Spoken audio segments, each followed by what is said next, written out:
लाहौर चुबुर्जी में नोवा फार्मेसी की खुसूसी तकरीब, शहरी को कुरानदाजी के जरिए इलेक्ट्रिक बाइक का इनाम। लाहौर के इलाके चुबुर्जी में नोवा फार्मेसी में खुसूसी तकरीब का इनेकाद किया गया। तकरीब में CEO नोवा हेल्थ यासिर यासीन लाशारी और MD नोवा हेल्थ राना नईम के विजन के तहत अद्वियात की खरीदारी करने वाले सार्फिन के दरमियान कुरानदाजी की गई।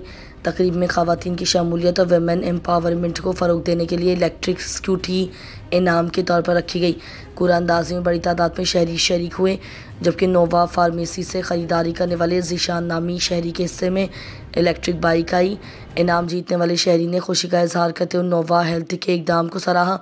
इस मौके पर MD नोवा हेल्थ राना नईम ने कहा कि ख़वातीन को बाइख्तियार बनाने के लिए नोवा फार्मेसिस में यकसा रोज़गार के मौके फराहम किए जा रहे हैं, ताकि ख़वातीन मुल्क की तरक्की में भरपूर किरदार अदा कर सकें।